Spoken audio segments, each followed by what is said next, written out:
எந்த கூட்டணியும் கிடையாது. நம்ம தலைமையில தான் ஆட்சி. அதிகாரப்பூர்வமாக அறிவித்தார் தளபதி விஜய் அவர்கள். ஸோ இன்னைக்கு நம்ம அதை பத்தி தாங்க பேச போறோம். ஆல்ரெடி இன்னைக்கு காலையிலேயே பார்த்தீங்கன்னா விஜய் அவர்கள் இந்த ரமலான் நோன்புல கலந்துக்கிறத பத்தி ஒரு வீடியோ காணொலி போட்டிருந்தேன். அது சில பேரோட மனசை காயப்படுத்திருக்கலாம். ஆனா அதை நம்ம தெளிவா பேசணும் அப்படிங்கிறது தான் நான் இன்னைக்கு பேசினேன். ஏன்னு கேட்டீங்கன்னா ரொம்ப காலமா இங்க ஆட்சி ஆண்ட இந்த திமுக இருக்குல்ல, அவங்க வந்து தொடர்ந்து இதே மாதிரி ஒரு வேலையை தான் பண்ணிட்டு இருப்பாங்க. என்ன கேட்டீங்கன்னா எங்களுக்கு எல்லா மக்களும் ஒண்ணுதான் அப்படின்னு சொன்னாலும் சிறுபான்மையினர் மக்களுக்கான ஒரு முக்கியத்துவம் மட்டும் அதிகமாக கொடுப்பாங்க. பெரும்பான்மையினர்களோட மக்களை எக்கெடு கெட்டு போனாலும் பிரச்சனை இல்லை, அவங்க எப்படினாலும் மானங்கிட்ட போய் நம்மளுக்கு ஓட்டு போட்டுருவாங்க அப்படிங்கிற மெதப்புல சிறுபான்மையினர் மக்களுக்கான எல்லா முக்கியத்தையும் தொடர்ந்து கொடுத்துட்டு இருப்பாங்க. அதே வழியில விஜயபுரம் பயணிச்சிடக்கூடாது, ஆரம்பத்திலே அதை வந்து அவர் சரி பண்ணிக்கணும் அப்படிங்காண்டி தான் நான் அந்த காணொலியில் பேசியிருந்தேன். ஏன்னு கேட்டீங்கன்னா அவர் கட்சி ஆரம்பிச்சதுக்கு அப்புறம் அவருடைய கட்சி சார்பாக கிறிஸ்துமஸ் பெருவிழாவை கொண்டாடினாரு, ரமலான் நோன்புலா இதுக்கு முன்னாடி கொண்டாடினார், இப்பவும் கொண்டாடினார். ஆனா இடைப்பட்டல வந்து தீபாவளி பொங்கலை மட்டும் அவர் கட்சி சார்பாக கொண்டாடல. அது தீபாவளி விட்டுருங்க, அது கரூர் இன்சிடென்ட் நடந்துச்சு. பொங்கலை அவர் கண்டிப்பா கொண்டாடுவார், நம்ம எதிர்பார்க்கல. பொங்கலையும் கொண்டாடல. இங்க சில பேர் வந்து பாத்தீங்கன்னா சிபிஐ விசாரணை சொல்றீங்க, அதை அவர் கொண்டாடி இருக்க முடியும். ஆனா அதுக்கப்புறம் கூட ஆனா அவர் கொண்டாடல. இப்பவும் சிபிஐ விசாரணை போயிட்டு வர்றாரு. சரியா? அது வந்து முக்கியத்துவமா பெரும்பான்மையர் மக்களா இருக்கக்கூடிய இந்து மக்கள் மனசை காயப்படுத்துங்கிறத அவர் புரிஞ்சுக்கணும். ஏன்னா அவர் பக்கத்துல உள்ள யாருமே அதை வந்து வெளிப்படுத்த மாட்டாங்க. அதனால நாம அதை வெளிப்படுத்துவோம்.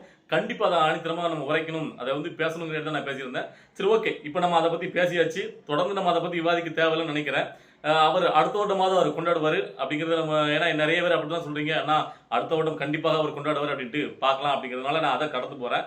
இப்போ அரசியல் ரீதியாக தளபதி விஜய் அவர்கள் இன்னைக்கு ரமலான் நோன்புல பேசின அந்த ஸ்பீச்சை பத்தி தான் நம்ம பேச போறோம். அது அவர் என்ன சொல்லியிருக்காரு அப்படின்னு கேட்டீங்கன்னா, யாருனவே ஆதவர்ஜனா அவங்க சைட்ல இருந்து நேற்று வந்து அதிகாரப்பூர்வமாக அறிவிச்சிட்டு இருக்காரு. அதாவது 234 தொகுதி தடிச்சு தான் நாங்கள் போட்டி, எங்க கூட இவ்வளோ பேரம் பேசினாங்க, அவ்வளோ பேரம் பேசினாங்க, எதுக்கும் தளபதி விஜய் அவர்கள் அடிப்பணியில மதசார்பற்ற சமூக நீதி அப்படிங்கிற கொள்கையில் உறுதியா இருந்துட்டாரு அப்படின்னு சொன்னாரு. அது அவரு சொல்லியிருந்தாலும் கட்சியின் தலைவர் விஜய் அவர்கள் சொல்லணும்ல அப்படிங்கிற நம்ம உறுதியா இருந்தோம். இப்போ விஜய் அவர்கள் இந்த ரமலான் நோன்புல அதை ஆணித்தரமா பேசியிருக்காரு. என்ன சொல்லியிருக்காருன்னு கேட்டீங்கன்னா, அதாவது நம்ம கட்சி ஆரம்பிச்சுட்டு வந்த புதுசுல இருந்து இவங்க அவங்களுடைய பி டீம், இவங்களுடைய பி டீம் அப்படின்ட்டு ஒரு பொருளை கிளப்பிட்டே இருந்தாங்க. அது செல்லுபடியாகல. கடைசியில இப்போ இவங்களோட கூட்டணி போறாங்க, அவங்களோட கூட்டணி போறான்னு ஒரு பொருளை கிளப்பிட்டு இருக்காங்க. ஆனா அதெல்லாம் கிடையாது. நாம யார் கூட்டணி போகல. நீங்க கூட சில நேரத்தில் குழம்பிருப்பீங்க, எந்த குழப்பமும் வேண்டாம். அதாவது நாம மத சார்பற்ற சமூக நீதி அப்படிங்கிறதுல நம்ம எந்த ஒரு சமரசமும் எப்பவுமே நான் பண்ண மாட்டேன் அந்த கொள்கையில. அதனால தைரியமா இருங்க, மக்களோட தான் கூட்டணி, நம்ம தலைமையில தான் ஆட்சி அப்படிங்கறத ஆணித்தரமா அவர் அறிவிச்சிருக்காரு. முதல்ல தளபதி விஜய் அவருடைய அந்த தைரியமான அந்த ஸ்பீச்சுக்கு ஒரு வாழ்த்துக்கள். ஏன்னா எவ்வளவோ பிரச்சனை நடுவுல நான் இன்னும், அதாவது அவர் வந்து கான்பிடன்ட் லெவல் இருக்குல்ல, என் தலைமையில தான் ஆட்சி அப்படிங்கிற உறுதியா இருக்காருல்ல, அதான் நான் வரவேற்கிறேன்.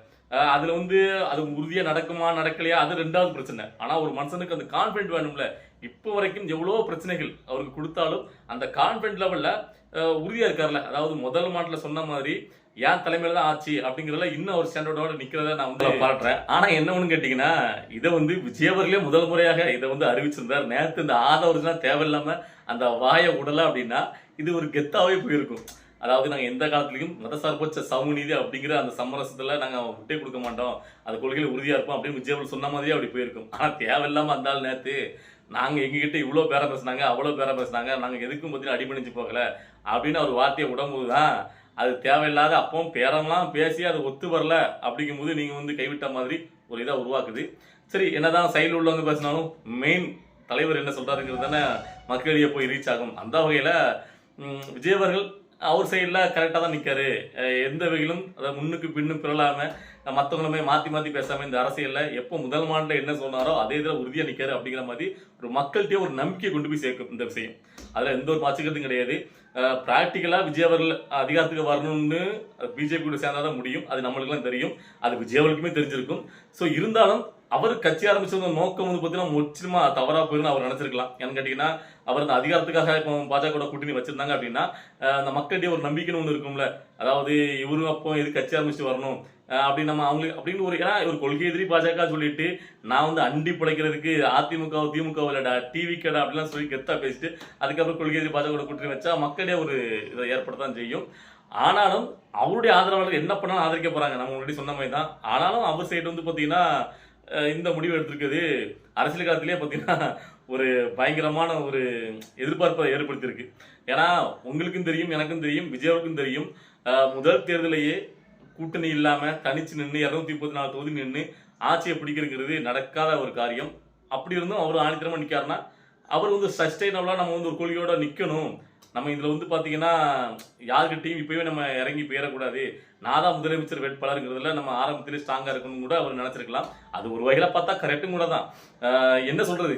இந்த பக்கம் பார்த்தா அதிகாரம் வேணும்னா பாஜக தலைமை கூட்டணி போகணும். இல்லைன்னா இவர் தலைமையாச்சும் ஒரு கூட்டணி வரணும். ஸோ நம்ம இவர் தலைமையாச்சும் யாரும் வராதனால தான் பாஜக போகிறது பெஸ்ட்னு நினைச்சோம். ஸோ இப்போ பாஜக கூடயும் போல இவர் தலைமையிலும் இது வரைக்கும் எந்த கூட்டணி வரல. ஸோ தனிச்சு நின்று நான் ஆட்சி பிடிப்பேன்னு கான்ஃபிடென்ட்டாக அவர் நினைக்கிறாரு. ஸோ ஒரு மனசோட கான்ஃபிடென்ட்டாக நம்ம வந்து வாழ்த்தணும்ல. ஸோ நம்ம வாழ்த்துறோம். நல்லதே நடக்கட்டும்னு நினைக்கிறோம். எந்த வகையில் அது வந்து பார்த்தீங்கன்னா தேர்தலில் வந்து பார்த்தீங்கன்னா அனல் பறக்க போகுது. ஏன்னா இப்பவுமே நம்மளுக்கு ஒரு எதிர்பார்ப்பு விஜயபாண்டி அரசியல் வந்ததுக்கு அப்புறம் தான் நம்மளுக்கு அதிகமாக இருக்கு. அந்த வகையில் பார்த்தீங்கன்னா ஒவ்வொரு நாளுமே அவரை பற்றி ஒரு அரசியல் நிகழ்வு அப்படின்னா எல்லாராலையுமே அது வந்து பெருசா பார்க்கப்படுது. விஜய் என்ன சொல்ல போறாரு அப்படின்ட்டு. ஸோ அந்த வகையில் இப்போ அவர் வந்து பார்த்தீங்கன்னா ஆணித்தரமா அறிவிச்சிட்டாரு யாருடைய கூட்டணி இல்லை அப்படின்னு சொல்லிட்டு. ஆனா 230 நாள் தனிச்சுங்கிற வார்த்தையை அவர் எந்த இடத்துலையும் பயன்படுத்தல. ஆதவஜனா பயன்படுத்தினார், ஆனா இவரு பயன்படுத்தல.